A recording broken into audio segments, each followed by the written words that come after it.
Isothermal expansion है, adiabatic expansion है, adiabatic expansion है, आइसोथर्मल कंप्रेशन है, एडियाबैटिक कंप्रेशन है। काफी देर से मैं ये प्रोसेस याद कर रहा हूँ और अभी तक नहीं याद हुए। सुबह से लगा हूँ, ये नाम ही नहीं याद हो रहे और ऊपर से सर कहते हैं कि इनको बिल्कुल तरतीब से याद करना है। मुझे ये नहीं याद था, बस मैंने पढ़ने नहीं है, आज के बाद मैंने नहीं पढ़ना, बात खत्म।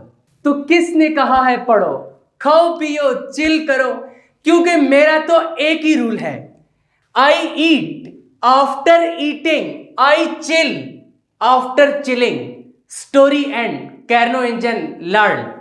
I से isothermal, E से expansion, A से adiabatic, E से expansion, I से isothermal, C से compression, A से adiabatic, C से compression. Isothermal expansion, adiabatic expansion, isothermal compression, adiabatic compression. तो हो गया याद। फाइनली आज आपका फिजिक्स टीचर लेकर आ चुका है आपके लिए 11th class physics new book chapter number 6 heat and thermodynamics का article number 6.8 Carnot engine and Carnot theorem. और आज मैं आपको प्रोवाइड करने जा रहा हूं कैर्नो इंजन और कैर्नो थ्योरम की सबसे आसान एक्सप्लेनेशन और सबसे आसान नोट्स। तो इससे पहले कि आज के इस लेक्चर को स्टार्ट करें, अगर अभी तक आपने फिजिक्स इनसाइड आउट को सब्सक्राइब नहीं किया तो जल्दी से सब्सक्राइब करके बेल आइकन के बटन को क्लिक कर दें, ताकि जैसे ही नेक्स्ट लेक्चर्स अपलोड हो आपको साथ के साथ नोटिफिकेशंस मिलते रहें और आप एग्जाम की बहुत ही अच्छे से तैयारी करके बहुत अच्छे मार्क्स ले सकें। और आज की इस वीडियो को लाइक कर दीजिए ताकि लेक्चर को पूरे मजे से स्टार्ट किया जा सके। लास्ट लेक्चर में हमने हीट इंजन और सेकंड लॉ ऑफ थर्मोडायनामिक्स को बहुत ही डिटेल में डिस्कस किया था, और उससे पहले रिवर्सिबल एंड इरिवर्सिबल प्रोसेसेस, और उससे भी पहले आइसोथर्मल एंड एडियाबैटिक प्रोसेस को डिटेल में डिस्कस किया था। कैर्नो इंजन एंड कैर्नो थ्योरम को समझने से पहले लाजमी है कि आपको हीट इंजन का अच्छे से कंसेप्ट हो, रिवर्सिबल प्रोसेस के बारे में आपको मालूम हो, isothermal process and adiabatic process का भी अच्छे से कंसेप्ट हो। तो अगर वो वाले लेक्चर्स आपने अटेंड नहीं किए तो उनका लिंक आपको डिस्क्रिप्शन में मिल जाएगा और इसके साथ साथ कमेंट सेक्शन में भी मिल जाएगा, वहां से आप इजीली असेस कर सकते हैं। तो आज जो हमने पढ़ना है कैर्नो इंजन। कैर्नो इंजन को समझने के लिए पहले हीट इंजन वाली डेफिनेशन रिकॉल करते हैं। देखो हीट इंजन क्या करता है, हीट एनर्जी को कन्वर्ट करता है किसमें, यूजफुल फॉर्म ऑफ वर्क में। अब किसी भी हीट इंजन को ऑपरेट करने के लिए क्या क्या लाजमी होता है, सेकंड लॉ ऑफ थर्मोडायनामिक्स में हमने पढ़ा था, एक हॉट रिजर्वायर होना चाहिए, एक कोल्ड रिजर्वायर होना चाहिए, तभी तो इंजन बनता है ना। देखो हीट किधर फ्लो करेगी, हॉट रिजर्वायर से कोल्ड रिजर्वायर की तरफ फ्लो करेगी और वहां पर इंजन क्या करेगा, वर्क करेगा। यानी कि कोई भी हीट इंजन हीट एक्सट्रैक्ट करेगा, हीट एब्जॉर्ब करेगा हॉट रिजर्वायर से, उसमें से कुछ हीट को कन्वर्ट करेगा वर्क में और बाकी की हीट को किधर करेगा, कोल्ड रिजर्वायर में रिजेक्ट कर देगा। अब कैर्नो सर ने क्या किया था, कैर्नो सर ने एक बहुत ही बड़ा आइडिया प्रेजेंट किया था। उन्होंने ये कहा था कि कोई भी इंजन जो कि हॉट रिजर्वायर और कोल्ड रिजर्वायर के दरमियान वर्क कर रहा है, वो इंजन अगर साइक्लिक प्रोसेस में वर्क कर रहा है और वो कौन सा साइकिल फॉलो करे, मेरा दिया हुआ यानी कैर्नो साइकिल फॉलो करेगा, तो उसकी जो एफिशिएंसी है वो मैक्सिमम एफिशिएंसी होगी। यानी कि उन्होंने एक ऐसा इंजन का डिजाइन प्रेजेंट किया था कि जिस इंजन की मैक्सिमम एफिशिएंसी होगी। तो अगर आपसे पूछा जाए व्हाट इज कैर्नो इंजन, तो Carnot engine is the most efficient engine. यानी कि हॉट रिजर्वायर और कोल्ड रिजर्वायर के दरमियान जो इंजन वर्क कर रहा है उसमें सबसे मैक्सिमम एफिशिएंसी वाला इंजन कौन सा होगा, जो कैर्नो साइकिल पर वर्क करेगा। तो यहां पर आपकी बुक में भी कुछ इसी तरीके से कहानी लिखी गई है कि 1824 की बात है।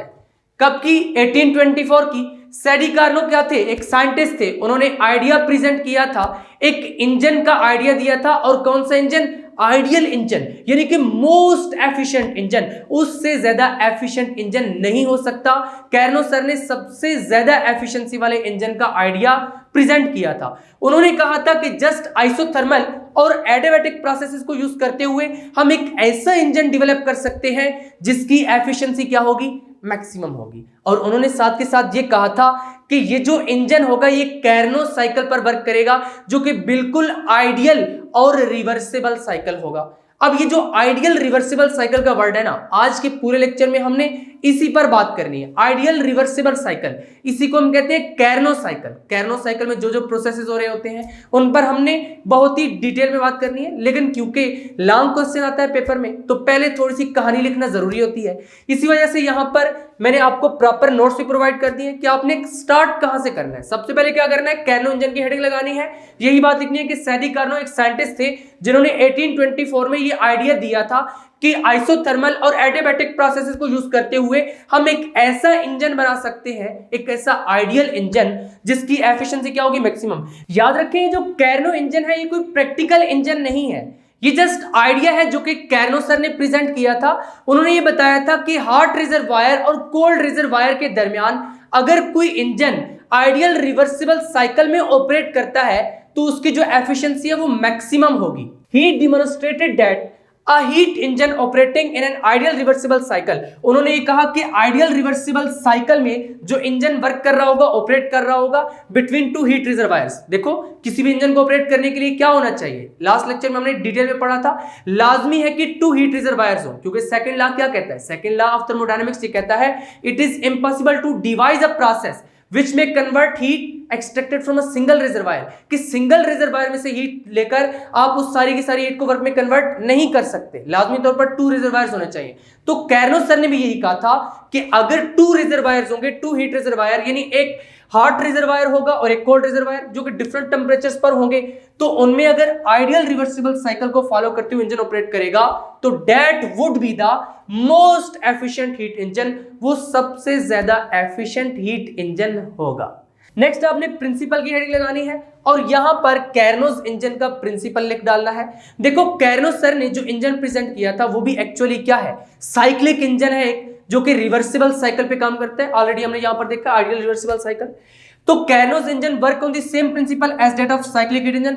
साइक्लिक हीट इंजन मैंने लास्ट लेक्चर में बहुत ही डिटेल में एक्सप्लेन किया था कि बेसिकली वर्ड साइकिल का मतलब क्या है। ये जो साइक्लिक इंजन में वर्ड साइकिल है इसका मतलब क्या है, इसका मीनिंग ये है कि साइकिल के स्टार्ट होने से पहले, यानी पहला प्रोसेस स्टार्ट होने से पहले जो वर्किंग सब्सटेंस है उसकी जो इनिशियल स्टेट होगी, साइकिल कंप्लीट होने के बाद वो अपनी स्टेट को क्या कर लेगा, रिस्टोर कर लेगा। यानी साइकिल स्टार्ट होने से पहले जो उसकी इनिशियल स्टेट है और साइकिल कंप्लीट होने के बाद जो उसकी स्टेट होगी वो दोनों सेम स्टेट्स होंगी, यानी इनिशियल स्टेट फाइनल स्टेट जो वर्किंग सब्सटेंस है उसकी सेम होगी। अभी मैं डिटेल में समझाऊंगा, परेशान होने की जरूरत नहीं है, एक एक वर्ड समझाऊंगा, एकदम हर चीज क्लियर हो जाएगी। बस यहां पर स्टार्ट में थोड़ी सी कहानी लिखनी है, ये देख लो लिखनी कैसे है। It extracts heat from hot reservoir, converts A part of it into work. देखो वही पुरानी वाली कहानी है कि ये क्या करेगा, हीट को एक्सट्रैक्ट करेगा हॉट रिजर्वायर में से, उसमें से कुछ हीट को क्या करेगा, वर्क में कन्वर्ट करेगा और बाकी जो हीट बच जाएगी उसको कोल्ड रिजर्वायर में रिजेक्ट कर देगा। तो यही बात देखिए, it extracts heat from hot reservoir, converts A part of it into work, इसमें से कुछ को क्या करेगा, वर्क में कन्वर्ट कर देगा और बाकी जो हीट बच जाएगी उसको क्या करेगा, कोल्ड रिजर्वायर में रिजेक्ट कर देगा, यानी कोल्ड रिजर्वायर में फेंक देगा। अब चलते हैं कैर्नोस साइकिल को डिटेल में समझते हैं कि ये आइडियल रिवर्सिबल साइकिल क्या है। और यहां पर जो हमने साइक्लिक हीट इंजन की बात की है, कैर्नो इंजन किस तरीके से साइक्लिक हीट इंजन है, इसको बहुत ही आसान तरीके से और बहुत ही डिटेल में डिस्कस करते हैं। तो चलिए यहां पर स्टार्ट करते हैं। नेक्स्ट है कैर्नो इंजन की वर्किंग। देखो कैर्नो इंजन किस तरीके से वर्क करता है, बेसिक प्रिंसिपल तो वही है कि हॉट रिजर्वायर होगा, साथ में कोल्ड रिजर्वायर होगा। इंजन क्या करेगा, हॉट रिजर्वायर से हीट को लेगा, वर्क करेगा और बाकी की हीट को क्या करेगा, कोल्ड रिजर्वायर में रिजेक्ट कर देगा। लेकिन यहां पर मैक्सिमम एफिशिएंसी के लिए जो साइकिल फॉलो होता है, यानी ये इंजन जिस साइकिल में ऑपरेट करता है उसको हम कहते हैं कैर्नो साइकिल। और बेसिकली हमने कैर्नो साइकिल को ही समझना है। वो जो आपकी बुक में 4 पॉइंट्स दिए गए हैं कि किस तरीके से ये इंजन वर्क करता है, उसको आपने समझने की कोशिश करनी है। अगर आपको ये कैर्नो साइकिल अच्छे से समझ आ गए, यानी वो वाले 4 पॉइंट्स अच्छे से समझ आ गए, तो आपको ये सारे का सारा लेक्चर एकदम क्लियर हो जाएगा। इसलिए ये वाले जो 5 मिनट है इनको सही ध्यान से सुनना है। देखो कैर्नो इंजन में बेसिकली वर्किंग किस तरीके से हो रही होती है, ये तो सीधी सीधी बात है कि एक हॉट रिजर्वायर भी होगा, एक कोल्ड रिजर्वायर होगा, क्योंकि सेकंड लॉ ऑफ थर्मोडायनेमिक्स कहता है कि लाजमी तौर पर एक हॉट रिजर्वायर होना चाहिए और इसके साथ साथ क्या होना चाहिए, एक कोल्ड रिजर्वायर। तो कैर्नो सर ने जो साइकिल बताया था, यानी कि इस साइकिल में अगर इंजन ऑपरेट करेगा तो उसकी एफिशिएंसी मैक्सिमम होगी, उसमें भी क्या था, एक हॉट रिजर्वायर था, यहां पर मैं ड्रा कर देता हूं। देखो पहले डायग्राम से समझेंगे, डायग्राम आपको नोट्स में बनाने की जरूरत नहीं है, लेकिन इसको समझना है। अगर डायग्राम से आपको समझ आ गया तो ये पूरे का पूरा आर्टिकल आपको एकदम क्लियर हो जाएगा, यहीं पर याद हो जाएगा। तो यहां पर देखें ये क्या होगा, हार्ट रिजर्वायर, या फिर आप इसको सोर्स भी कह सकते हैं, हार्ट रिजर्वायर, या फिर इसको सोर्स भी कह सकते हैं। मान लो यहां पर क्या है, प्रेजेंट है। अब इंजन में बेसिकली हमने करना क्या होता है, हार्ट रिजर्वायर से हीट लेनी होती है, उसको वर्क में कन्वर्ट करना होता है। देखो यहां पर यूजुअली हम ये कहते हैं कि एक सिस्टम है, सिस्टम में क्या होता है, एक सिलेंडर होता है, पिस्टन होता है, बार बार आपको पढ़ा चुका हूं। तो यहां पर मान लो एक सिलेंडर हमने लिया है, एक सिलेंडर लिया है, उसको यहां पे हार्ट रिजर्वायर पे हमने क्या कर दिया, प्लेस कर दिया है, और सिलेंडर में यहां पर ये एक पिस्टन अटैच्ड है, और यहां पर इस सिलेंडर में आइडियल गैस प्रेजेंट है। देखो आइडियल गैस कौन सी होती है, जो केटीजी के रूल्स को फॉलो करती है, यानी जो काइनेटिक थ्योरी ऑफ गैसेस के पोस्टुलेट्स को फॉलो करती है, ओबे करती है, उसको हम आइडियल गैस कहते हैं।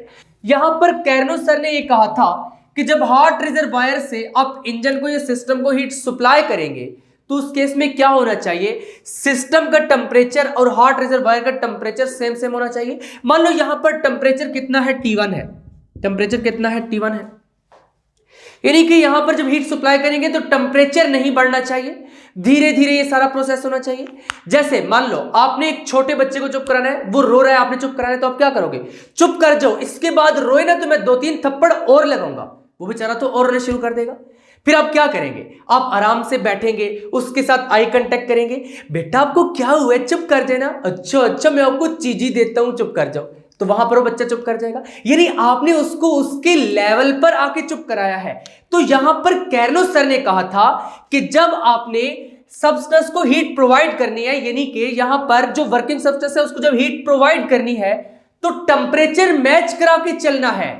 अगर टेम्परेचर को हाई करके चलेंगे ना, यानी सोर्स से आप हाई टेम्परेचर देंगे सिस्टम को, वहां पर तो लड़ाई हो जाएगी। जिस तरह आपने अपना टेम्परेचर बढ़ा के बच्चे को चुप कराने की कोशिश की तो वो और रोना शुरू कर देगा, आपने प्यार से चुप कराया तो चुप कर गया। यहां पर भी इसी तरीके से होगा, स्लो स्लो प्रोसेस होगा, यानी कि टेम्परेचर क्या रहना चाहिए, कांस्टेंट रहना चाहिए। यहां पर भी टेम्परेचर कांस्टेंट रहेगा और हीट मान लो Q1 ये सप्लाई कर रहा है। तो बच्चों जहां पर टेम्परेचर कांस्टेंट रहता है और हम हीट सप्लाई करते हैं तो क्या होगा, ये पिस्टन ऊपर की तरफ मूव करेगा। जब पिस्टन ऊपर की तरफ मूव करेगा तो यहां पर एक्सपेंशन होगी, टेम्परेचर कांस्टेंट रहते हुए जो एक्सपेंशन होती है उसको हम क्या कहते हैं, आइसोथर्मल एक्सपेंशन। तो यहां पर फिर क्या होगा, आइसोथर्मल एक्सपेंशन होगी, आइसोथर्मल एक्सपेंशन। बस ये वाले जो प्रोसेस है ना इनको समझ लो, ये 4 प्रोसेस है। अगर ये समझ आ गए, सारा कैर्नो इंजन कैर्नो साइकिल एकदम सब कुछ क्लियर हो जाएगा। और याद रखो ये chapter number 6 heat and thermodynamics का मोस्ट इंपॉर्टेंट लॉन्ग क्वेश्चन है। अब यहां पर क्या होगा, कैर्नो सर ने कहा कि यहां पर आपने हीट प्रोवाइड की, कांस्टेंट टेम्परेचर रख के, और एक्सपेंशन हो गई, यानी कि यहां पर आइसोथर्मल एक्सपेंशन हो गई। अब उसके बाद हार्ट रिजर्वायर को हटा दो, साइकिल कुछ इस तरीके से चलाओ, यहां पर हार्ट रिजर्वायर को हटा दो, कोई इंसुलेटर रखो, यहां पे एक इंसुलेटर रखो, यहां पे मान लो ये क्या है, एक इंसुलेटर है, इंसुलेटर होगा। और यहां पर वही वाला जो सिस्टम है उसको हमने यहां पर प्लेस कर दिया है, देखो इस तरीके से, यहां पर ये पिस्टन इसी तरीके से, और ये इसी तरीके से जो आइडियल गैस है वो इसमें प्रेजेंट है। आइडियल गैस यहां पर क्या चीज है, वर्किंग सब्सटेंस के तौर पर एक्ट कर रही है।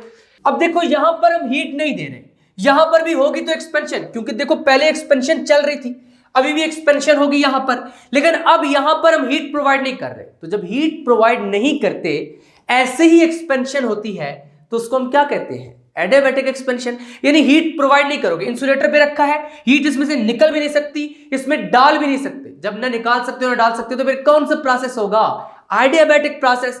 तो यहां पर लिख देंगे एडियाबैटिक एक्सपेंशन। क्या लिख देंगे, एडियाबैटिक एक्सपेंशन। क्या लिखेंगे, एडियाबैटिक एक्सपेंशन। ठीक हो गया, यहां पर एडियाबैटिकली एक्सपेंड करेगा।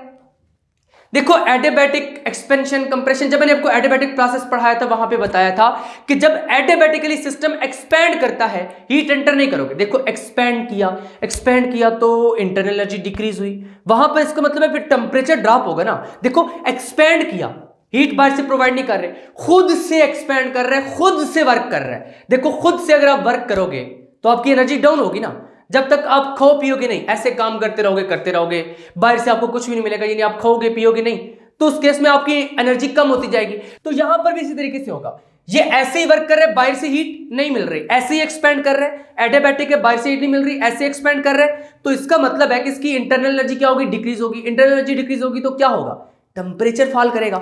तो यहां पर अगर टेम्परेचर T1 था तो यहां पर टेम्परेचर क्या करेगा, ड्रॉप होकर कितना रह जाएगा, T2 रह जाएगा। टेम्परेचर ड्रॉप होकर कितना रह जाएगा, T2 रह जाएगा। यहां पर तो क्योंकि Q1 हीट मिल रही थी, यहां पर हीट नहीं मिल रही, तो यहां पर फिर Q की बात करने की जरूरत ही नहीं है। अब आगे चलते हैं, देखो एडियाबैटिकली एक्सपैंड हो गए, इसका टेम्परेचर क्या कर गए, ड्रॉप कर गए, टेम्परेचर ड्रॉप किया और वो कितना हो गया, T2 हो गया। मान लो अब ये साइकिल आगे चलता है, साइकिल क्या करता है, आगे चलता है, और नेक्स्ट प्रोसेस मैं यहां पर करता हूं। देखो हॉट रिजर्वायर हो गया, उसके बाद इंसुलेटर हो गया, अब हीट रिजेक्ट किधर होगी, कोल्ड रिजर्वायर में। क्या होगा जी, कोल्ड रिजर्वायर। तो चलो यहां पर कोल्ड रिजर्वायर भी बना देते हैं, कोल्ड रिजर्वायर, ये आया कोल्ड रिजर्वायर, और कोल्ड रिजर्वायर को ही हम क्या कहते हैं, क्या कहते हैं, सिंक भी कहते हैं। ओके, तो यहां पर फिर से यही वाला सिलेंडर होगा, ये वाला सिलेंडर होगा, इसमें पिस्टन होगी, और इसमें और क्या क्या होगा, ये वाली आइडियल गैस होगी। देखो आइडियल गैस क्या है, याद रखना है, वर्किंग सब्सटेंस है। कैर्नो इंजन में जो वर्किंग सब्सटेंस होता है वो क्या होता है, आइडियल गैस होती है। तो यहां पर जब टेम्परेचर T2 था, यहां पर आया, अब यहां पर इसमें से हीट निकालनी है। ओके, कोल्ड रिजर्वायर है तो हीट निकलेगी ना, हीट क्या करेगी, निकलेगी। कोल्ड रिजर्वायर का क्या काम होता है, सिस्टम में से हीट को बाहर निकालना। देखो हीट यहां पर दी थी तो तब भी हमने क्या कहा था, टेम्परेचर कांस्टेंट रहना चाहिए, टेम्परेचर चेंज करा के नहीं चलना, टेम्परेचर को कांस्टेंट रख के चलना है। जब भी हीट दोगे, हीट लोगे, टेम्परेचर क्या रहना चाहिए, कांस्टेंट रहना चाहिए। यहां पर हीट प्रोवाइड कर रहे थे, टेम्परेचर क्या रहा, कांस्टेंट रहा। यहां पर हीट इसमें से निकाल रहे हैं तो फिर भी टेम्परेचर क्या रहना चाहिए, कांस्टेंट रहना चाहिए। तो यहां पर इसका मतलब है कि टेम्परेचर क्या रहेगा, T2 ही रहेगा। टेम्परेचर क्या रहेगा, T2 ही रहेगा। और हीट हम क्या करें, निकाल रहे हैं। अब यहां से जो हीट निकाल रहे हैं ना, उसको हम क्या कहेंगे, Q2। यहां पर क्योंकि हम हीट प्रोवाइड कर रहे थे, वो जो प्रोवाइड कर रहे थे वो Q1 थी, और यहां पर क्या कर रहे हैं, निकाल रहे हैं, वो Q2 है। और यहां पर सिंक का टेम्परेचर भी T2 है। यानी कि सिस्टम को अपना टेम्परेचर सिंक के टेम्परेचर के साथ मिलाकर चलना पड़ेगा। यहां पर जब हीट प्रोवाइड की, सोर्स का टेम्परेचर भी T1, सिस्टम का टेम्परेचर भी T1। यहां पे जब हीट निकाली, यानी हीट बाहर सिस्टम से रिमूव की, तो उस वक्त भी सिस्टम का टेम्परेचर भी T2 और सिंक का टेम्परेचर भी कितना था, T2। यहां पर अब क्या हुआ है, देखो टेम्परेचर कांस्टेंट है, हमने हीट क्या की है, सिस्टम में से रिमूव की है, तो यहां पर फिर क्या होगा, एक्सपेंशन होगी, कंप्रेशन होगी। देखो कंप्रेशन होगी ना, हीट निकाली है, सिस्टम में से हीट बाहर निकाली है, सिस्टम क्या कर जाएगा, कंप्रेस हो जाएगा। अब कंप्रेस होगा तो यहां पर फिर इसका क्या मतलब है कि कौन सी कंप्रेशन होगी, टेम्परेचर कांस्टेंट है तो आइसोथर्मल कंप्रेशन। यहां पर फिर लिख देते हैं, कहां पे लिखें, कहां पे लिखें, यहां पे लिख देते हैं, ठीक है, isothermal compression, isothermal compression. Okay, अब इसके बाद क्या होगा, यहां पर साइकिल को आगे कंटिन्यू करते हैं। जिस तरह यहां पे इंसुलेटर था, देखो पहले एक्सपैंड हुआ, हीट देकर एक्सपैंड करवाया, फिर ऐसे एक्सपैंड हुआ। अब हीट रिमूव करके इसको कंप्रेस किया, अब ऐसे कंप्रेस करते हैं। यहां पर देखो इंसुलेटर एक लेते हैं, जिस तरह वहां पे लिया, इसको क्या कहेंगे, इंसुलेटर। और यहां पर कंप्रेशन करवाएंगे, क्या कराएंगे, कंप्रेशन करवाएंगे। यहां पर इसी तरीके से ये पिस्टन है, और ये आइडियल गैस यहां पर इसी तरीके से क्या है, प्रेजेंट है। देखो यहां पर जब सिस्टम को कंप्रेस करेंगे, बाहर से वर्क करेंगे, हीट तो बाहर नहीं निकल रही क्योंकि इंसुलेटर है। देखो हीट बाहर नहीं निकलेगी, एनर्जी कोई भी एक्सचेंज नहीं होगी, एनर्जी ना तो सिस्टम में एंटर होगी ना बाहर निकलेगी। तो फिर जब वर्क करेंगे तो उस वर्क की वजह से क्या होगा, हीट तो बाहर नहीं निकल सकती, फिर इंटरनल एनर्जी इंक्रीज होगी। तो बच्चों इंटरनल एनर्जी की इंक्रीज करने की वजह से क्या होगा, इंटरनल एनर्जी की इंक्रीज करने की वजह से क्या होगा, टेम्परेचर बढ़ेगा। बिल्कुल ठीक सोच रहे हो, बढ़ेगा। तो यहां पर फिर क्या होगा, टेम्परेचर बढ़ जाएगा। देखो T2 क्या था, T1 से ड्रॉप होके T2 हुआ था, यानी T2 क्या है, ड्रॉप टेम्परेचर है, लोअर टेम्परेचर है। जब टेम्परेचर T2 से बढ़ जाएगा तो बढ़कर कितना हो जाएगा, मान लो T1 हो जाएगा। तो यहां पर टेम्परेचर कितना हो गया, T1, कितना हो गया, T1। यहां पर यानी कि जब कंप्रेशन होगी तो यहां से हीट क्या हो सकती है, रिलीज नहीं हो सकती। जब हीट रिलीज नहीं होगी, इंटरनल एनर्जी बढ़ जाएगी, टेम्परेचर फिर से बढ़ जाएगा, यानी T2 से बढ़कर कितना हो जाएगा, दोबारा से T1 हो जाएगा। तो यहां पर फिर सिस्टम वापस से इसी स्टेट में आ जाएगा। और देखो ये एक साइकिल बन नहीं गया, this this this and this, तो साइकिल चलना स्टार्ट हो गया, कैरनो इंजन क्या हुआ है, वर्क करना स्टार्ट हो गया।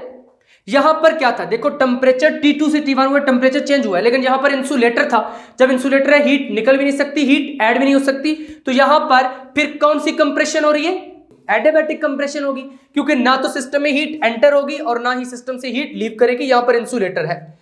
तो यहां पर फिर क्या लिख देंगे, एडियाबैटिक कंप्रेशन, ओके कंप्रेशन। अब यहां पर इन सारे प्रोसेसेस को हमने 1 बाय 1 हेडिंग्स में डिस्कस करना है, जिस तरह आपने नोट्स में लिखना है या फिर आपकी बुक में लिखा गया है। तो सबसे पहले फिर हम क्या हेडिंग लगाएंगे, वर्किंग में आइसोथर्मल एक्सपेंशन, दूसरी हेडिंग क्या होगी, एडियाबैटिक एक्सपेंशन, तीसरी हेडिंग क्या होगी, आइसोथर्मल कंप्रेशन, चौथी हेडिंग क्या होगी, एडियाबैटिक कंप्रेशन।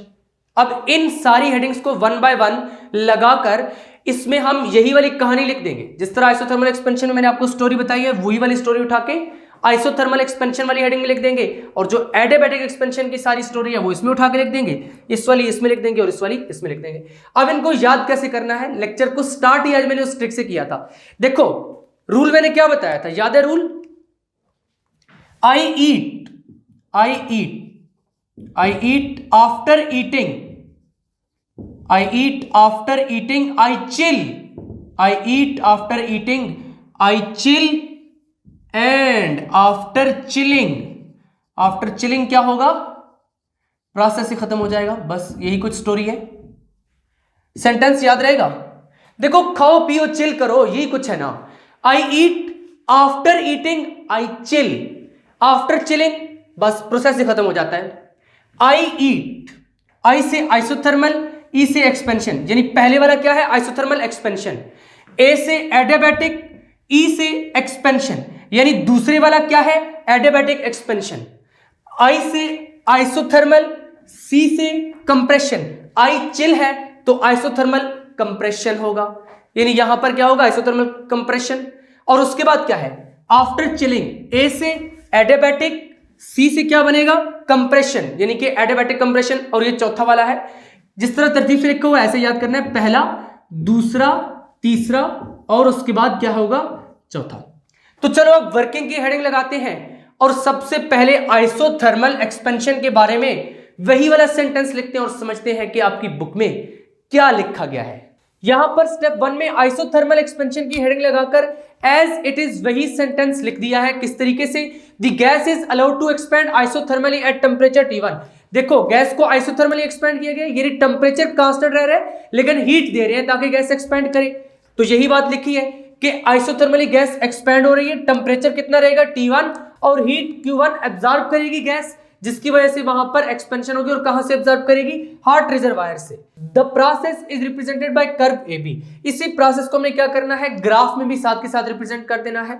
देखो ऑलरेडी मैं आपको आइसोथर्मल और एडियाबैटिक प्रोसेस वाले लेक्चर में पढ़ा चुका हूं कि आइसोथर्मल का ग्राफ किस तरीके का होता है। देखो एडियाबैटिक का ग्राफ स्टीपर होता है, यानी इस तरह ढिलवान वाला होता है, और जो आइसोथर्मल है उसका किस तरीके का होता है, उसका कुछ इस तरीके का होता है। देखो कुछ इस तरीके का होता है, यानी कि यहां पर ये आइसोथर्म है और ये क्या है, एडियाबैट है। यानी एडियाबैट वाले झूले में ज्यादा मजा आता है। देखो अगर किसी बच्चे को मैं यहां पर बिठा देता हूं और एक बच्चे को यहां पर बिठा देता हूं, कौन से वाले को ज्यादा मजा आएगा, इस वाले को ज्यादा मजा आएगा, ये ज्यादा चीखेगा चलाएगा क्योंकि ये ज्यादा स्टीपर है। तो जो ज्यादा स्टीपर होता है ना वो एडियाबैट होता है, और जो कम स्टीपर होता है यानी कि इस तरीके से थोड़ा सीधा होता है उसको हम कहते हैं आइसोथर्म। यहां पर क्योंकि आइसोथर्मल एक्सपेंशन है तो एक्सपेंशन का क्या मतलब है, वॉल्यूम बढ़ रहा है। तो यहां पर फिर मैं क्या करूंगा, आइसोथर्म बना दूंगा एक, किस तरीके से, यहां पर इस तरीके से आइसोथर्म बना दूंगा,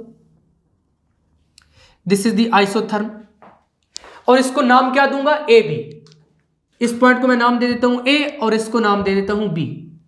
अब इसके बाद सेकंड स्टेप क्या होगा, एडियाबैटिक एक्सपेंशन। तो चलो फिर से उसी डायग्राम पर जाते हैं और देखते हैं कि उसमें हमने क्या लिखना है। इसमें क्या हो रहा है, गैस एडियाबैटिकली एक्सपेंड कर रही है। कैसे एडियाबैटिकली कर रही है, क्योंकि यहां पर इंसुलेटर है, ना तो इसमें से हीट निकल सकती है ना ही सिस्टम में हीट ऐड हो सकती है। तो यहां पर फिर कौन सा प्रोसेस चल रहा है, एडियाबैटिक प्रोसेस चल रहा है और एक्सपेंड कर रहा है। देखो यहां पर ये इतना वॉल्यूम था, यहां पर एक्सपैंड हो गया, कितना हो गया, ज्यादा हो गया, यानी पिस्टन क्या हुआ है, ऊपर मूव कर गया है। तो यहां पर फिर एक्सपेंशन हुई है, एडियाबैटिक एक्सपेंशन हुई है। जब हीट एंटर नहीं हुई और एक्सपेंशन हुई है तो इसका मतलब है टेंपरेचर क्या करेगा, डिक्रीज करेगा। तो यहां पर फिर टेंपरेचर T1 से कितना हो गया, T2, यानी टेंपरेचर क्या हुआ है, फॉल हुआ है। देखो टेंपरेचर फॉल होने की बेसिक वजह क्या है, यहां पर हम सिस्टम में हीट नहीं दे रहे, सिस्टम में कोई एनर्जी एंटर नहीं कर रहे, system on it's on expand कर रहा है, यानी अपने आप से ही एक्सपैंड कर रहे हैं। तो जब अपने आप से एक्सपैंड करेगा, वर्क करेगा, तो यहां पर क्या होगा, इंटरनल एनर्जी क्या करेगी, डिक्रीज करेगी। जब इंटरनल एनर्जी डिक्रीज करेगी तो यहां पर टेंपरेचर डाउन होगा। इसी वजह से यहां पर हम लिखेंगे then the gas expands adiabatically and temperature falls from T1 to T2। Step 2 में एडियाबैटिक एक्सपेंशन की हेडिंग लगाकर यही बात लिख दी है, the gas is then allowed to expand adiabatically. यानी स्टेप 2 में क्या हो रहा है, गैस एडियाबैटिकली एक्सपेंड कर रही है, यानी ना तो हीट सिस्टम में से निकल रही है और ना ही हीट सिस्टम में एंटर हो रही है। और टेंपरेचर क्या हो रहा है, ड्रॉप हो रहा है, क्योंकि देखो एक्सपैंड हुआ है वहां पर, तो टेंपरेचर क्या हुआ है, ड्रॉप हुआ है, जैसे भी मैंने आपको एक्सप्लेन किया है। The process is represented by curve BC। तो यहां पर अब एडियाबैटिक एक्सपेंशन को भी हमने रिप्रेजेंट करना है, इसको कैसे करेंगे, BC से। देखो पहले आइसोथर्मल एक्सपेंशन थी, आइसोथर्मल एक्सपेंशन को हमने शो किया आइसोथर्म से। यहां पर एक्सपेंशन का क्या मतलब है, वॉल्यूम बढ़ रहा है, इसलिए ये एरो इस तरफ है। अब भी क्या होगा, एडियाबैटिक एक्सपेंशन में ये थोड़ा ज्यादा स्टीपर हो जाएगा, देखो ग्राफ इस तरीके से ज्यादा स्टीपर हो जाएगा। यहां पर ये नेक्स्ट पॉइंट आ जाएगा जिसको हम पॉइंट C कह देंगे, और ये कर्व कौन सी हो जाएगी, BC कर्व। यहां पर भी देखो क्योंकि एडियाबैटिक एक्सपेंशन है, जब एक्सपेंशन है तो वॉल्यूम क्या करेगा, इंक्रीज करेगा। तो यहां पर वॉल्यूम क्या कर रहा है, इंक्रीज कर रहा है। देखो ये कर्व एक्स के अलांग से अगर ऑब्जर्व करें तो यहां आगे आगे की तरफ ही जा रही है, इसको मतलब वॉल्यूम इंक्रीज कर रहे हैं। तो एक्सपेंशन में क्या हो रहा है, ऐसे हो रहा है, यानी कि ये एरो किधर आएगा, इधर आएगा। तो ये कर्व BC क्या है, इट इज एडियाबैट। अब उसके बाद नेक्स्ट हेडिंग लगाते हैं स्टेप 3 की यहां पर। तो स्टेप 3 में क्या था, कंप्रेशन स्टार्ट हुई थी। तो चलो फिर दोबारा उसी डायग्राम पे जाते हैं और देखते हैं कि स्टेप 3 में किस तरीके से कंप्रेशन हुई है। आइसोथर्मल कंप्रेशन में क्या हो रहा है कि यहां पर टेंपरेचर तो कांस्टेंट है, देखो यहां पर टेंपरेचर ड्रॉप हो गया, T2 हो गया था। यहां पर फिर मजीद टेंपरेचर फॉल नहीं करेगा, यहां पर टेंपरेचर T2 ही रहेगा, यानी टेंपरेचर जो कि सिंक का टेंपरेचर है T2, गैस का टेंपरेचर भी वही रहेगा, वो डाउन नहीं होगा। लेकिन इसमें हीट क्या होगी, रिजेक्ट होगी सिंक में। जब हीट रिजेक्ट होगी तो उस केस में क्या होगा कि कंप्रेशन होगी। तो यहां पर फिर हम आइसोथर्मल कंप्रेशन वाले केस में क्या लिखेंगे, the gas is compressed isothermally at temperature T2 and heat is rejected to the sink। Step 3 में क्या है, आइसोथर्मल कंप्रेशन हो रही है, यानी कि इस स्टेज पर जो गैस है वो कंप्रेस हो रही है, क्योंकि कंप्रेशन का केस है, आइसोथर्मली कंप्रेस हो रही है। और आइसोथर्मल में क्या रहेगा, टेंपरेचर क्योंकि कांस्टेंट रहना है, तो यहां पर जब टेंपरेचर T2 था तो यहां पर भी टेंपरेचर क्या रहेगा, T2 रहेगा। और हीट क्या होगी, रिजेक्ट होगी कोल्ड रिजर्वायर में। देखो सोर्स से जो हीट ली थी वो कौन सी थी, Q1, और जो हीट रिजेक्ट हो रही है वो कौन सी है, Q2। और ये किधर रिजेक्ट हो रही है, कोल्ड रिजर्वायर में रिजेक्ट हो रही है या फिर सिंक में। The process is represented by curve CD। अब इस प्रोसेस को भी हमने यहां पर ग्राफ में रिप्रेजेंट करना है। ये जो ग्राफ है इट इज PV ग्राफ, इसको हम PV ग्राफ बोलते हैं। यहां पर अब इस PV ग्राफ में हमने क्या करना है, इसको रिप्रेजेंट करना है आइसोथर्मल कंप्रेशन को। देखो कंप्रेशन का क्या मतलब है, वॉल्यूम कम हो रहा है, तो यहां पर फिर हमने CD कर्व इस तरीके से बनानी है ताकि कर्व में हमें वॉल्यूम कम होता हुआ नजर आए, यानी कि अब वॉल्यूम इधर आएगा। यहां पर देखो एक्स एक्सिस में वॉल्यूम इधर बढ़ रहा है, अगर इधर चलेंगे तो कम होगा। तो यहां पर फिर कर्व किस तरीके से बनेगी, कुछ इस तरीके से बनेगी, क्योंकि आइसोथर्मल है तो आइसोथर्मल में कर्व कैसे बनेगी, कम स्टीपर बनेगी, कुछ इस पैटर्न पर बनेगी।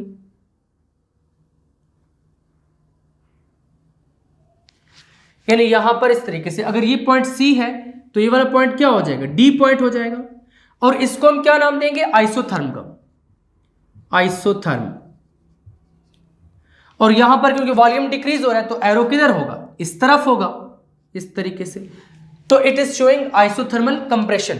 अब चलते हैं स्टेप 4 की तरफ, फिर उसी डायग्राम से देखते हैं कि स्टेप 4 में क्या किया था। फोर्थ स्टेप में क्या हो रहा है कि यहां पर इंसुलेटर है, अब सिस्टम में से हीट बाहर भी नहीं निकल सकती और सिस्टम में हीट ऐड भी नहीं हो सकती, यानी यहां पर ये जो गैस प्रेजेंट है इसको ना तो हम हीट दे रहे हैं ना ही इसमें से हीट निकाल रहे हैं। और टेंपरेचर क्या हुआ है, इंक्रीज कर गया, क्योंकि एडियाबैटिक कंप्रेशन हुई है, बाहर से वर्क डन किया गया है। तो इंटरनल एनर्जी इंक्रीज हुई है, जिसकी वजह से टेम्परेचर क्या करके इंक्रीज करके, यानी T2 से वापस इंक्रीज करके कितना हो गया T1, और इनिशियल स्टेट क्या थी, वो भी T1 थी। यानी कि जो सिस्टम है वो वापस अपनी इनिशियल स्टेट में आ चुका है। जो वर्किंग सब्सटेंस गैस है उसने अपनी ओरिजिनल स्टेट क्या कर ली है, रिस्टोर कर ली है। तो फोर्थ स्टेप में फिर हम यही वाला सेंटेंस लिखेंगे कि finally the gas is compressed adiabatically to restore its original state, यानी कि वापस से टेम्परेचर क्या हो जाएगा, T2 से T1 हो जाएगा। यहां पर स्टेप 4 में एडियाबैटिक कंप्रेशन की हेडिंग लगाकर एज इट इज वही वाला सेंटेंस लिख दिए कि finally the gas is compressed adiabatically to restore its initial state, यानी फाइनली गैस को एडियाबैटिकली कंप्रेस कर दिया जाता है ताकि उसका टेम्परेचर क्या हो जाए, मेंटेन हो जाए अगेन से T1। देखो पहले भी T1 था स्टेप 1 में, स्टेप 4 में आकर दोबारा से क्या हो गया T1। तो यहां पर फिर प्रोसेस को हमने किस कर्व से रिप्रेजेंट करना है, DA से। तो ये फोर्थ स्टेप में DA कर्व बन जाएगी, और ये कौन सा प्रोसेस है, एडियाबैटिक। तो एडियाबैटिक में क्या होगा, इस तरीके की कर्व बनेगी। यहां पर क्योंकि कंप्रेशन है यानी वॉल्यूम कम हो रहा है, तो कर्व किधर जाएगी, इस तरफ बनेगी और कम होते हुए वॉल्यूम को शो करेगी, और ये कर्व कुछ इस तरीके से बनेगी। यहां पर this would represent the adiabatic compression. तो यहां पर एरो इस तरफ रहेगा, इसको हम क्या नाम देंगे, एडियाबैट का। यहां तक अब आपको ये चारों के चारों प्रोसेसेस अच्छे तरीके से समझ आ चुके हैं। जो 4 स्टेप्स हैं, स्टेप 1, स्टेप 2, स्टेप 3, यहां पर फिर से वही वाली ट्रिक आपने नहीं भूलनी। आई ईट आफ्टर ईटिंग, आई चिल आफ्टर चिलिंग, प्रोसेस खत्म। यहां पर अब हमने जितने भी प्रोसेसेस पढ़े हैं इनमें एक्सपेंशन हुई है, कंप्रेशन हुई है। इसका मतलब है कि हर प्रोसेस में जो सब्सटेंस है, जो गैस प्रेजेंट थी, उसका वॉल्यूम चेंज हो रहा है। तो यहां पर फिर ग्राफ पे वॉल्यूम को भी रिप्रेजेंट कर देते हैं। पॉइंट ए पे लेट से वॉल्यूम V1 था, मान लीजिए वॉल्यूम यहां पर कितना था, V1 था। पॉइंट बी पर लेट से वॉल्यूम V2 है। पॉइंट सी पर वॉल्यूम कितना हो जाएगा, V3, क्योंकि हर पॉइंट पे चेंज हो रहा है। पॉइंट डी पर कितना हो जाएगा, V4। तो यहां पर इस तरह से ये वॉल्यूम भी आपने मार्क कर देने हैं। यहां पर अब हमने देखना है कि जब एक साइकिल में ये 4 प्रोसेसेस परफॉर्म हुए, यहां पर ग्राफ भी हमने बनाया है इन्हीं प्रोसेसेस से रिलेटेड। तो जब ये 4 प्रोसेसेस एक साइकिल में परफॉर्म हुए हैं, तो जो गैस है उसकी इंटरनल एनर्जी में कितना चेंज आया है पूरे साइकिल में। तो चलिए दोबारा से उसी डायग्राम से समझते हैं कि चेंज इन इंटरनल एनर्जी कितना है। यहां पर अब आता है सबसे इंपॉर्टेंट पॉइंट। देखो पहले सिस्टम की स्टेट क्या थी, ये थी। यहां पर इसका टेम्परेचर कितना है, T1 है। फिर यहां से टेम्परेचर फॉल होकर T2 हुआ, यहां पर फिर टेम्परेचर दोबारा से इंक्रीज होकर T1 हो गया। यानी कि जो गैस की इनिशियल स्टेट थी यहां पर, वो चेंज तो हुई। देखो साइकिल के दरमियान यहां पर स्टेट कुछ और होगी, यहां पर कुछ और होगी, लेकिन वापस से फिर स्टेट वही आ गई है। देखो यहां पर वापस से जब ये प्रोसेस 4th वाला परफॉर्म होगा, तो यहां पर प्रेशर, वॉल्यूम, टेम्परेचर वापस से वही आ जाएंगे जो यहां पर थे। देखो फिर अगर मैं इस पूरे कंप्लीट साइकिल में चेंज इन टेम्परेचर लिखना चाहूं तो मैं कैसे लिखूंगा, delta T is equal to, change का क्या मतलब है, फाइनल माइनस इनिशियल। तो यहां पर ये वाली फाइनल स्टेज थी, फाइनल प्रोसेस था, इसमें क्या है, टेम्परेचर T1 है, माइनस इनिशियल में कितना था, T1। तो यहां पर फिर डेल्टा टी क्या हो जाएगा, 0 हो जाएगा। और इंटरनल एनर्जी किस पे डिपेंड करती है, टेम्परेचर पर डिपेंड करती है। जब चेंज इन टेम्परेचर 0 है तो चेंज इन इंटरनल एनर्जी कितना हो जाएगा, 0 हो जाएगा। तो चलो फिर इसी बात को नोट्स में उठाकर भी लिख देते हैं। यहां पर फिर वर्किंग की हेडिंग में ही उसके बाद यही सेंटेंस लिख दिया है, thermal and mechanical equilibrium is maintained all the time so that each process is perfectly reversible। देखो आइसोथर्मल एक्सपेंशन हो रही है, आइसोथर्मल कंप्रेशन भी हो रही है। तो आइसोथर्मल प्रोसेस क्या होता है, ये स्लो होता है। लेकिन यहां पर जितने भी प्रोसेसेस हो रहे हैं, isothermal expansion, adiabatic expansion, isothermal compression, adiabatic compression, ये सारे के सारे प्रोसेसेस किसी भी स्टेज पर रिवर्सिबल होते हैं। यानी अगर एक प्रोसेस परफॉर्म हो चुका है, अगर इसको रिवर्स करना चाहते हैं तो ये भी इटसेल्फ रिवर्सिबल होगा। यानी वहीं पर आइसोथर्मल कंप्रेशन को आप दोबारा से एक्सपेंशन करके वापस ओरिजिनल स्टेट लेकर आ सकते हैं। यानी एट एनी स्टेज ये जो कैर्नो साइकिल है, ये क्या होता है, रिवर्सिबल होता है। यानी इस पूरे साइकिल में, ये जो पूरा साइकिल है, इसमें थर्मल और मैकेनिकल इक्विलिब्रियम क्या रहता है, मेंटेन रहता है। और इसी वजह से जो प्रोसेस है, ये सारे का सारा क्या होता है, परफेक्टली रिवर्सिबल होता है। नेक्स्ट सेंटेंस में फिर वही इंटरनल एनर्जी की बात कर दी है कि क्योंकि वर्किंग सब्सटेंस अपनी ओरिजिनल स्टेट में वापस आ जाता है साइकिल कंप्लीट करने के बाद, यानी साइकिल स्टार्ट होने से पहले जो उसकी इनिशियल स्टेट थी और साइकिल कंप्लीट होने के बाद जो उसकी फाइनल स्टेट है वो दोनों सेम है वर्किंग सब्सटेंस की। जब initial state final state same है तो इसका मतलब है चेंज इन इंटरनल एनर्जी क्या है, जीरो है। जैसे अभी मैंने आपको समझाया है डायग्राम से, तो यहां पर भी यही सेंटेंस लिखा है, as the working substance returns to the initial state. क्योंकि वर्किंग सब्सटेंस अपनी इनिशियल स्टेट में वापस आ जाता है इसलिए कोई चेंज नहीं होगा इंटरनल एनर्जी में, डेल्टा यू क्या रहेगा, जीरो रहेगा। यहां तक आपको समझ आ चुकी है कैर्नो इंजन की वर्किंग। अब हमने निकालनी है इसकी एफिशिएंसी। देखो कोई भी इंजन कितना एफिशिएंट है ये भी तो देखना होता है। जैसे हमने लास्ट लेक्चर में पेट्रोल इंजन की बात की, डीजल इंजन की बात की, जब हमने यहां पर कहा है कि Carnot engine is the most efficient engine, तो यहां पर फिर चलिए एफिशिएंसी की हेडिंग लगाते हैं और एफिशिएंसी को कैलकुलेट करते हैं। नेक्स्ट हेडिंग यहां पर लगा दी है एक्सप्रेशन फॉर एफिशिएंसी ईटा। तो यहां पर अब हमने एफिशिएंसी को डिस्कस करना है कि मैक्सिमम एफिशिएंसी जो हम कह रहे हैं कैर्नो इंजन की होती है, तो उसको कैलकुलेट किस तरीके से करेंगे। देखो किसी भी इंजन की एफिशिएंसी का क्या मतलब है, लास्ट लेक्चर वाले कंसेप्ट थोड़े से रिकॉल करने पड़ेंगे। जब मैंने आपको लास्ट लेक्चर में पेट्रोल इंजन और डीजल इंजन की एफिशिएंसी के बारे में बताया था तो वहां पर एफिशिएंसी को कैलकुलेट करने का एक तरीका भी बताया था। देखो एक नॉर्मल सा हीट इंजन कंसिडर करते हैं। मान लो यहां पर ये हॉट रिजर्वायर या फिर सोर्स है, दिस इज सोर्स। यहां पर सोर्स से हीट Q1 निकल रही है और यहां पर ये क्या है, हीट इंजन प्रेजेंट है। क्या प्रेजेंट है, हीट इंजन प्रेजेंट है। और यहां से हीट इंजन इसमें से कुछ हीट को लेकर किसमें कन्वर्ट करेगा, वर्क में, और बाकी की हीट किधर जाएगी, रिजेक्ट हो जाएगी। लेट से वो Q2 है और वो किधर रिजेक्ट होगी, सिंक में रिजेक्ट हो जाएगी। अब यहां पर इंजन की एफिशिएंसी को जनरली हम कैसे फाइंड कर सकते हैं, ये जस्ट मैंने रफ डायग्राम ड्रा की है। इंजन में हमें रिक्वायर्ड क्या होता है, किसी भी हीट इंजन से हम क्या चाहते हैं, हम चाहते हैं कि इंजन हमें ज्यादा से ज्यादा हीट को वर्क में कन्वर्ट करके दे। हमारा इंटरेस्ट किस में होता है, इस वर्क में होता है कि हमें कितना वर्क मिल रहा है, आउटपुट वर्क हमें कितना मिल रहा है, क्या मिल रहा है, आउटपुट वर्क हमें कितना मिल रहा है, और इसके साथ साथ हम इसको कितनी हीट एनर्जी प्रोवाइड कर रहे हैं। देखो अगर हम बहुत सारी हीट एनर्जी प्रोवाइड करते हैं और ये इतना थोड़ा सा वर्क में कन्वर्ट करके देता है तो वो इंजन तो फिर एफिशिएंट नहीं होगा, क्योंकि हमें ज्यादा से ज्यादा वर्क चाहिए। तो हम ऐसा इंजन प्रेफर करेंगे जो कम हीट ले और हमें ज्यादा से ज्यादा हीट को वर्क में कन्वर्ट करके प्रोवाइड करे, यानी कि ज्यादा एफिशिएंट हो। तो इसका मतलब ये है कि हम चाहते ये हैं कि हमें हीट Q1 को ज्यादा से ज्यादा वर्क में कन्वर्ट करके दे। तो कितना आउटपुट वर्क दिया है इसने, कितनी इनपुट हीट से, देखो इनपुट एनर्जी मैं यहां पर लिख दूंगा, इनपुट एनर्जी। तो अगर मैं आउटपुट वर्क को इनपुट एनर्जी से डिवाइड करूंगा तो यहां पर मुझे क्या मिलेगी, एफिशिएंसी मिलेगी, जिसको मैं क्या कह दूंगा, ईटा कह दूंगा। और अगर इसी को मैं 100 से मल्टीप्लाई कर दूंगा तो मुझे क्या मिलेगा, परसेंटेज एफिशिएंसी।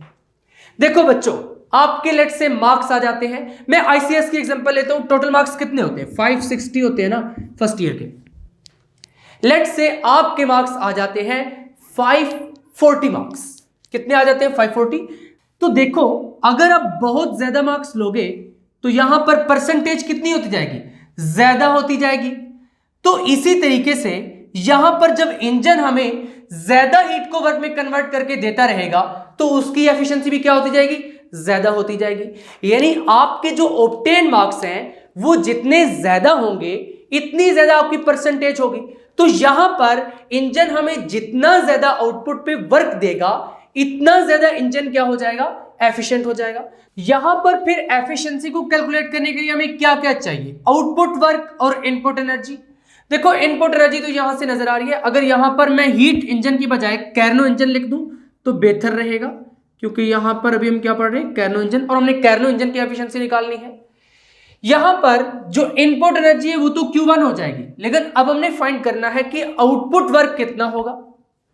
यहां पर कैर्नो इंजन के केस में देखें वर्क अब हम किस किस मेथड से कैलकुलेट कर सकते हैं। एक तो है कि हम वर्क जनरली कैलकुलेट करें, दूसरा ये है कि हम वर्क कहां से कैलकुलेट करें, पीवी ग्राफ से। क्योंकि थर्मोडायनेमिक्स में जो हम वर्क का रिलेशन यूज करते हैं वो क्या होता है, W = P ΔV। यानी यहां पर अगर हमारे पास प्रेशर और वॉल्यूम के दरमियान ग्राफ हो, यानी पीवी ग्राफ हो, तो वहां से हम क्या कर सकते हैं, वर्क को कैलकुलेट कर सकते हैं। क्योंकि ऑलरेडी मैं आपको हीट एंड वर्क वाले आर्टिकल में बता चुका हूं कि अगर हम area under the graph calculate करें, पीवी ग्राफ के अंदर जो एरिया उसको कैलकुलेट करें, तो हमें क्या मिलेगा, वर्क डन मिलेगा। यहां पर ये वाला जो ग्राफ है ये भी पीवी ग्राफ है, pressure along Y axis, volume along X axis. तो यहां पर ये जो कर्व है ए बी सी डी ए, कौन सी curve, A B C D A, ये जो डायग्राम बन रही है ये वाली, अगर इसमें एरिया हम कैलकुलेट करें, ये वाला एरिया अगर हम कैलकुलेट कर लें किसी तरीके से, तो वहां से हम वर्क डन फाइंड कर सकते हैं। वो एरिया किसके इक्वल होगा, वर्क डन के इक्वल होगा। लेकिन यहां पर देखें ये जो डायग्राम है ये काफी इस तरह से टेढ़ी मेढ़ी डायग्राम है, तो यहां पर फिर एरिया कैलकुलेट करना थोड़ा सा मुश्किल हो जाएगा। देखो जब ग्राफिकल मेथड से मुश्किल है तो फिर एक और मेथड है कि फर्स्ट लॉ ऑफ थर्मोडायनेमिक्स को यूज करके मैं फाइंड कर सकता हूं। फर्स्ट लॉ ऑफ थर्मोडायनेमिक्स क्या है, Q is equal to delta U plus W। Last lecture में मैंने ये आपको बात बताई थी। अब यहां पर अभी मैं आपको बता चुका हूं कि डेल्टा U किसके इक्वल है, जीरो के इक्वल है। तो यहां पर अगर मैं डेल्टा U को जीरो के इक्वल रखूंगा तो क्या मिलेगा, Q is equal to W। लेकिन यहां पर जब डेल्टा U को आप जीरो पुट करेंगे तो यहां पे आप लिखने delta Q is equal to W, यही आ जाएगा। यहां से अगर मैं थोड़ा इसको और सिंपल करूं इसकी बजाय, तो मैं कह सकता हूं कि यहां पर इस इंजन ने हीट Q1 को एब्जॉर्ब किया है। कितनी हीट एंटर हुई है, Q1। वो किधर किधर गई है, वो हीट वर्क में कन्वर्ट हुई है और उसका कुछ पार्ट सिंक में रिजेक्ट हुआ है। देखो हीट यहां पर टू पार्ट्स में यूज हुई है, कुछ हीट वर्क में कन्वर्ट हुई है, बाकी की हीट किधर गई है, सिंक में गई है। तो यहां पर इसका मतलब है Q1 किधर किधर यूज हुई है, W प्लस Q2 में।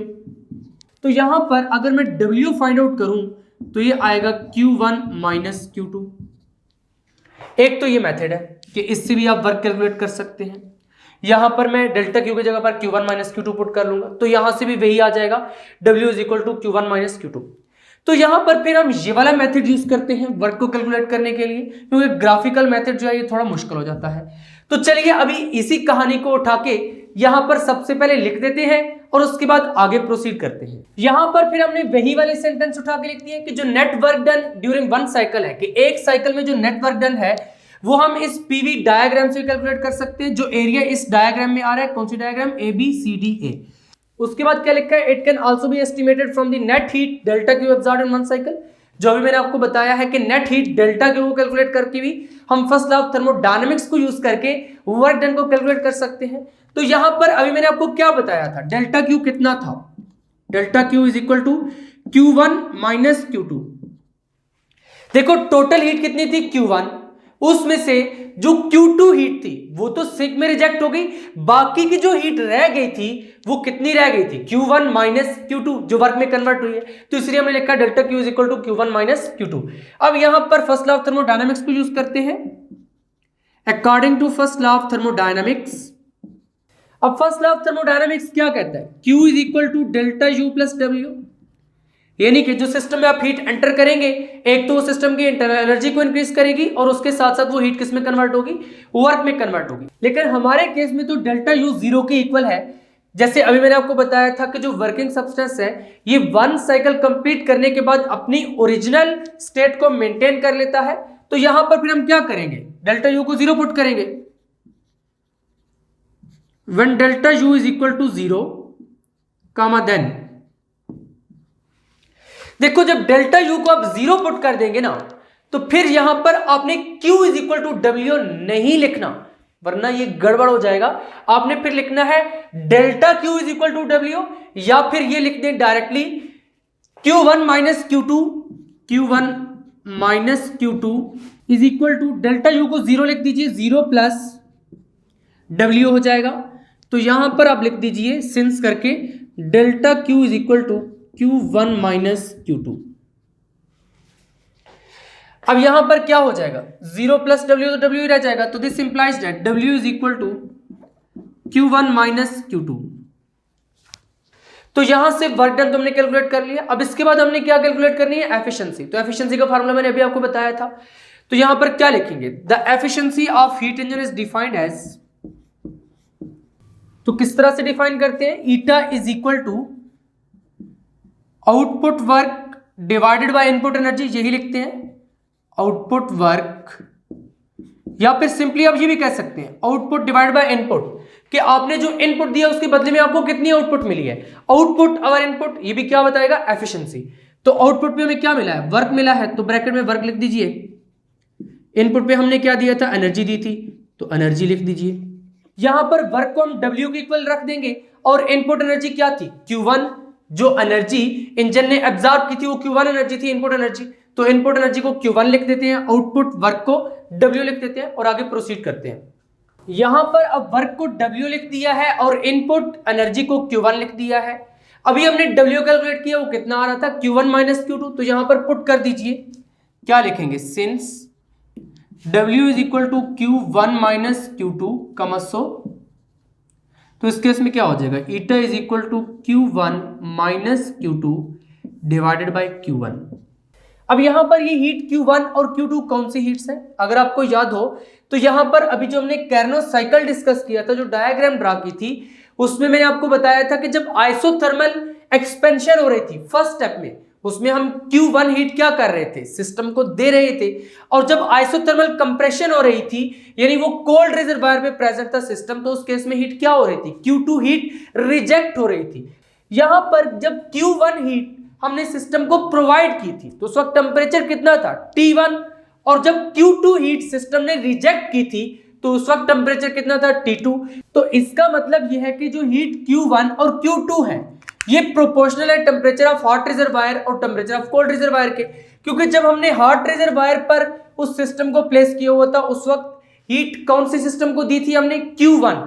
जब हीट Q1 दी थी तो उस वक्त टेम्परेचर कितना मेंटेन था, T1। तो इसका मतलब है कि Q1 किसके डायरेक्टली प्रोपोर्शनल हो गए, फिर T1 के। और इसी तरीके से जब Q2 हीट सिस्टम ने रिजेक्ट की थी, जब रिजेक्ट हुई थी तो उस वक्त टेम्परेचर कितना था, T2। जब Q2 हीट रिजेक्ट हुई थी तो टेम्परेचर कितना था, T2। तो इसका मतलब है कि Q2 किसके डायरेक्टली प्रोपोर्शनल है, T2 के। अब यहां पर हम Q1 की जगह पे T1 लिख देंगे, Q2 की जगह पर T2 लिख देंगे। देखो डायरेक्टली जब प्रोपोर्शनल है तो हम यहां पर लिख सकते हैं।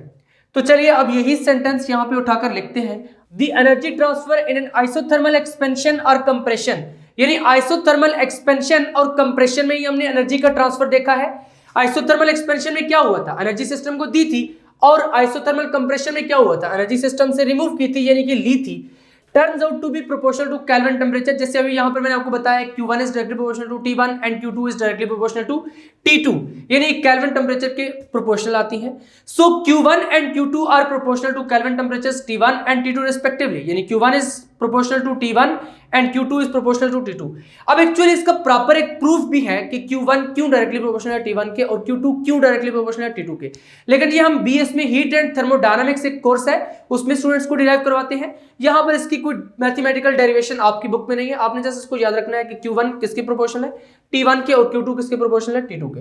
तो यहां पर फिर क्या हो जाएगा, Q1 की जगह पे हम T1 लिख देंगे, Q2 की जगह पर T2 लिख देंगे। तो इस केस में फिर जो एफिशिएंसी है वो क्या हो जाएगी, eta is equal to T1 minus T2 divided by T1। तो यहां से this implies that eta is equal to, eta कितना हो जाएगा, देखो T1 को अगर मैं इसके नीचे सेपरेट डिवाइड कर दूं, इसके नीचे सेपरेट डिवाइड कर दूं, बिल्कुल कर सकता हूं। तो T1 over T1, T1 over T1 minus T2 over T1, T2 over T1।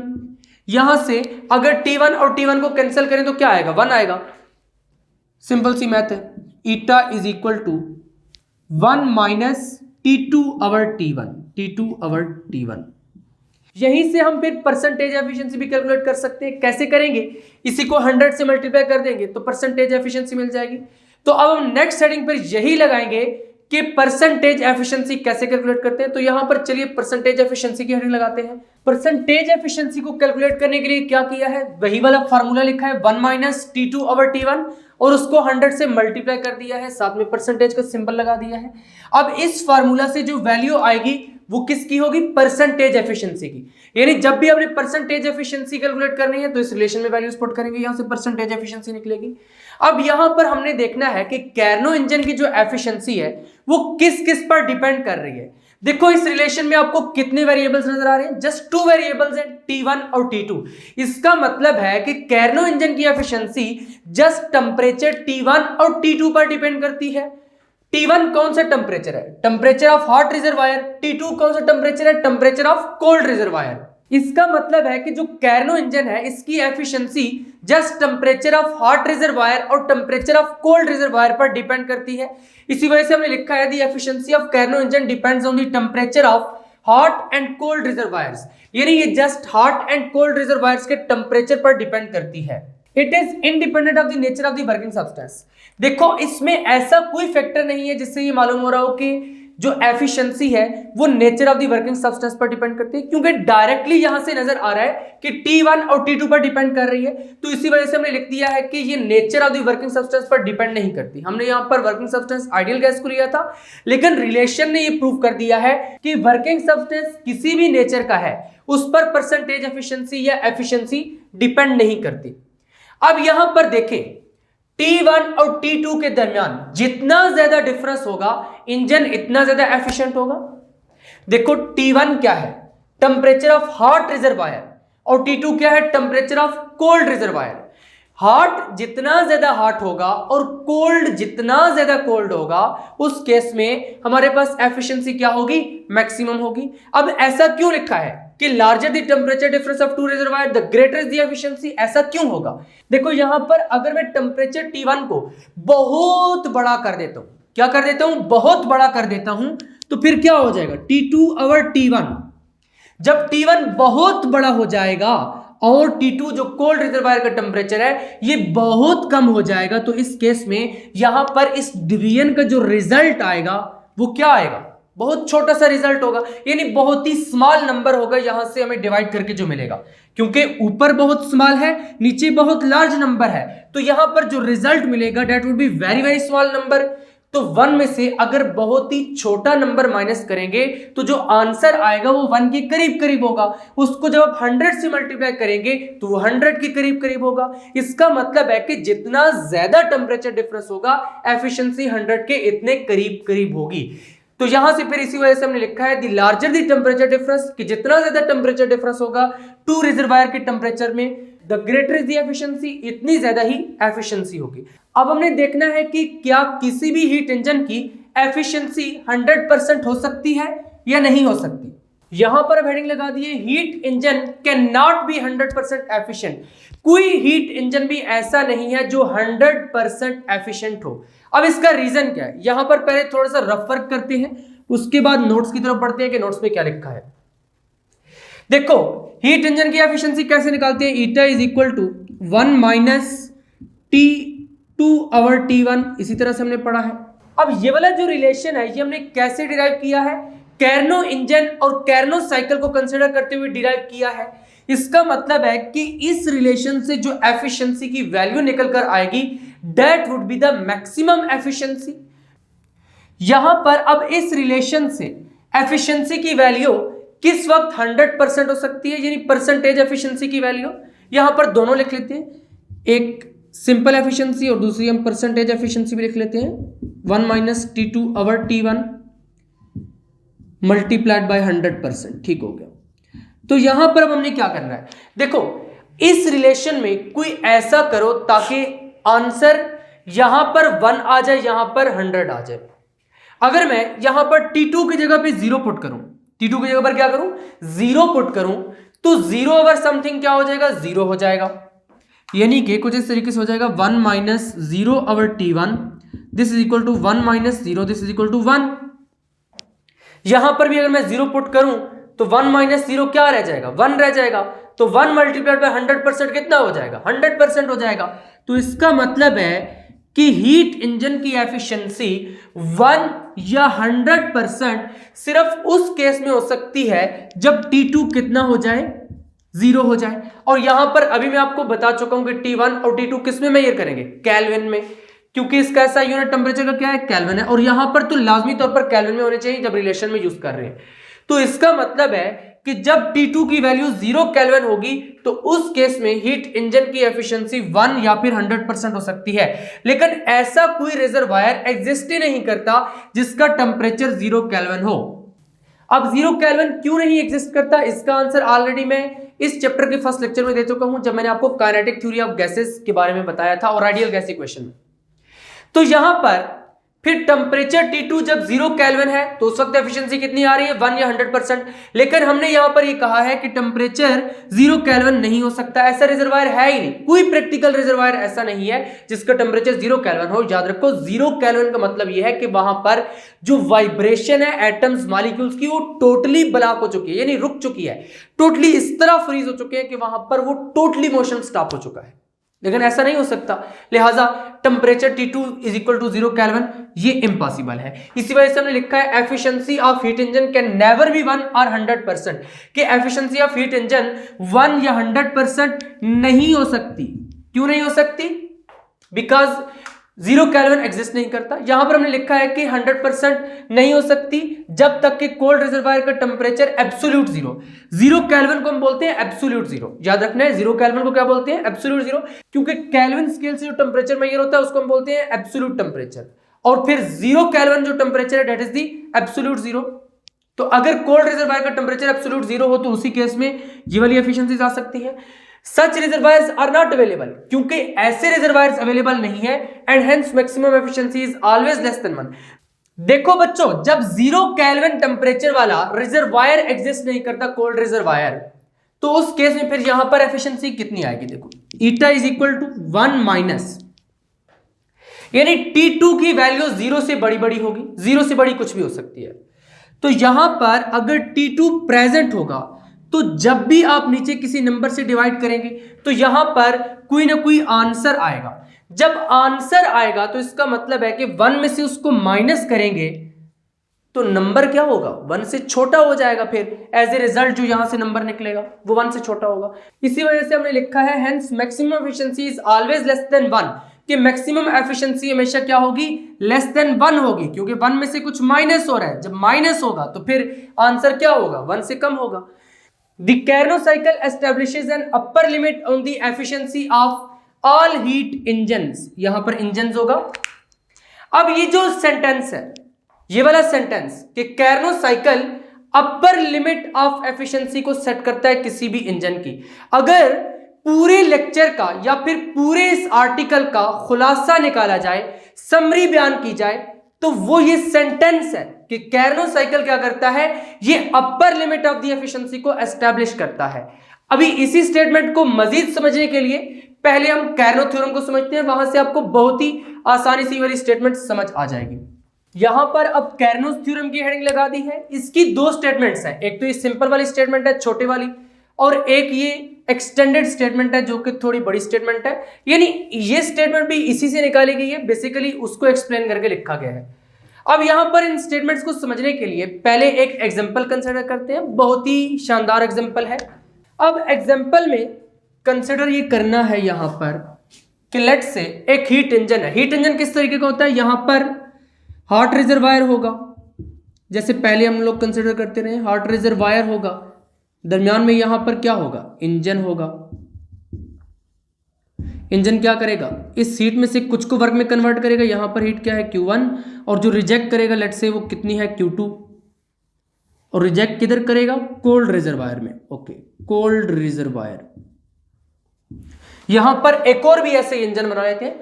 मैं आपको स्टेटमेंट सही प्रॉपर प्योर फीलिंग के साथ समझाऊंगा, आपको एकदम ये स्टेटमेंट खुद ब खुद ज़हन में याद होने लगेगी।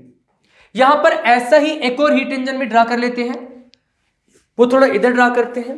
लेट्स से यहां पर हॉट रिजर्वायर है, इसी तरीके का हॉट रिजर्वायर, और यहां पर इंजन है। इंजन क्या करेगा? यहां से हीट Q1 लेगा, उसमें से कुछ को वर्क में कन्वर्ट करेगा, और बाकी हीट को जो कि Q2 है उसको रिजेक्ट कर देगा। किधर? कोल्ड रिजर्वायर में। अब लेट्स से यहां पर हॉट रिजर्वायर का टेम्परेचर T1 है और यहां पर कोल्ड रिजर्वायर का टेम्परेचर T2 है। सिमिलरली यहां पर भी लेट्स से हॉट रिजर्वायर का टेम्परेचर T1 है, कोल्ड का टेम्परेचर कितना है? T2। अब अगर मैं ये कंसीडर करता हूं कि टेम्परेचर T1 दोनों केसेस में, इधर भी और उधर भी, T1 कितना है? Let's say that is 600 kelvin, क्योंकि T1 हॉट रिजर्वायर इसका टेम्परेचर ज्यादा होगा, T2 कोल्ड रिजर्वायर इसका टेम्परेचर कितना होगा? कम होगा। तो लेट्स से T2 हमारे पास है 300 केल्विन। इस एग्जांपल को समझने के बाद खुद ब खुद स्टेटमेंट आपके ज़हन में आएगी कि क्या स्टेटमेंट होनी चाहिए। यहां पर अब एफिशिएंसी कैसे कैलकुलेट करते हैं, eta is equal to 1 minus T2 over T1, यही हमने रिलेशन पढ़ा था। तो यहां पर जरा वैल्यूज पुट कर दीजिए, क्या आएगा। 1 माइनस T2 कितना है 300 केल्विन, 300 केल्विन। T1 कितना है 600 केल्विन। यहां पर ये 0 0 तो वैसे खत्म हो जाएंगे, 3 ओवर 6 केल्विन केल्विन कट जाएगा, 3 ओवर 6 कितना बन जाएगा 1/2। This is equal to 1 minus 1/2 and this is equal to 1 minus 1/2। अगर ये सॉल्व करें, कोई इतना मुश्किल तो नहीं है, लेकिन फिर भी अगर सॉल्व कर लें तो ये आएगा इज इक्वल टू 1/2 और यहां से ईटा कितना आ जाएगा 0.5। और अगर परसेंटेज एफिशिएंसी की बात करें तो वो कितनी आ जाएगी 50%। कितनी आ जाएगी 50%। अब यहां पर मानना यह है कि लेट्स से इसमें भी ये 600 केल्विन पर है, ये 300 केल्विन पर है, और यहां पर इसमें ये भी 600 केल्विन पर है और ये कितना है 300 केल्विन पर। अब यहां पर हम मान के ये चलेंगे कि लेट्स से ये जो है ये नॉर्मल हीट इंजन है। क्या है नॉर्मल हीट इंजन।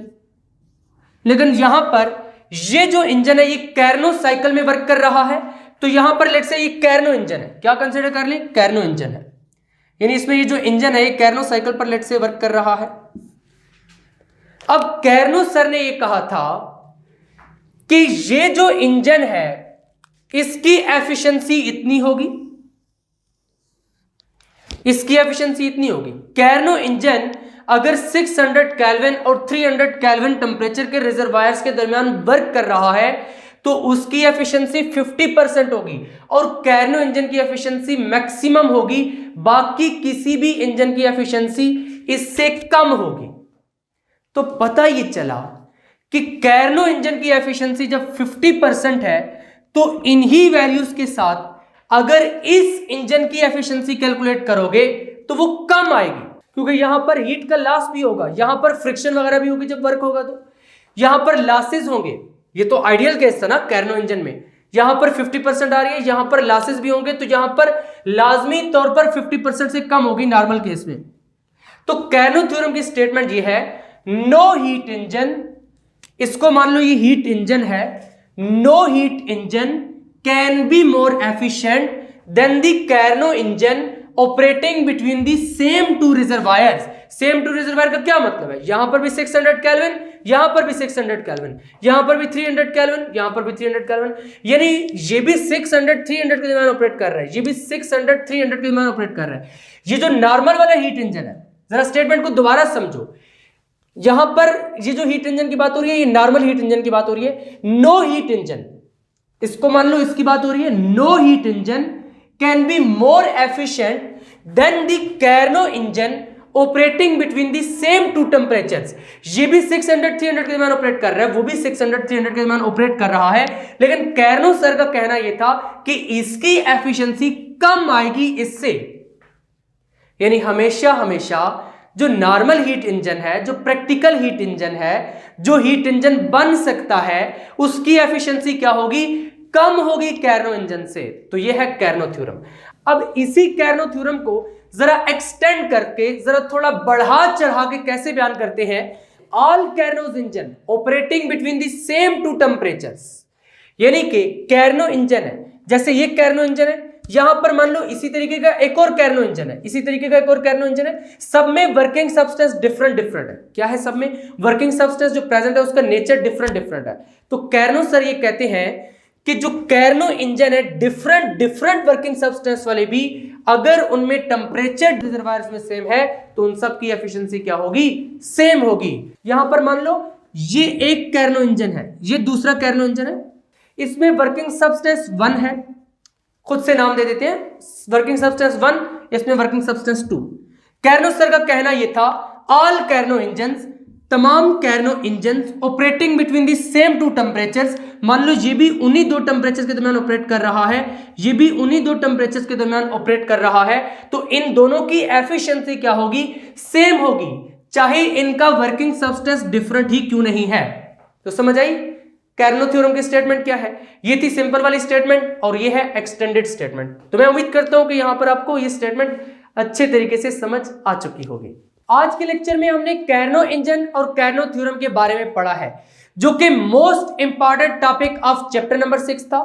उम्मीद है कि आपको ये लेक्चर बहुत ही अच्छे तरीके से समझ आ चुका होगा। अब इसमें से बहुत सारे लॉन्ग क्वेश्चन भी बन सकते हैं, शॉर्ट क्वेश्चन भी बन सकते हैं। शॉर्ट क्वेश्चन में किस किस तरीके के क्वेश्चन बन सकते हैं?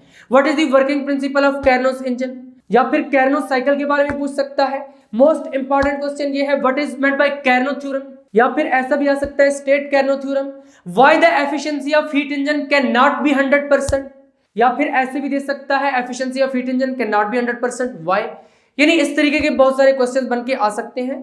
तो आपने इसको बहुत ही अच्छे तरीके से प्रिपेयर करना है, शॉर्ट क्वेश्चंस के रिस्पेक्ट से भी और लॉन्ग क्वेश्चंस के रिस्पेक्ट से भी। फाइनली आज का लेक्चर यहीं पर एंड होता है। अगर अभी तक आपने फिजिक्स इनसाइड आउट को सब्सक्राइब नहीं किया तो जल्दी से सब्सक्राइब करके बेल आइकन के बटन को क्लिक कर दें, ताकि जैसे ही नेक्स्ट लेक्चर्स अपलोड हों आपको साथ के साथ नोटिफिकेशंस मिलते रहें और आप एग्जाम की बहुत ही अच्छे से तैयारी करके बहुत अच्छे अच्छे मार्क्स ले सके। मिलेंगे नेक्स्ट लेक्चर में, तब तक के लिए अल्लाह हाफिज।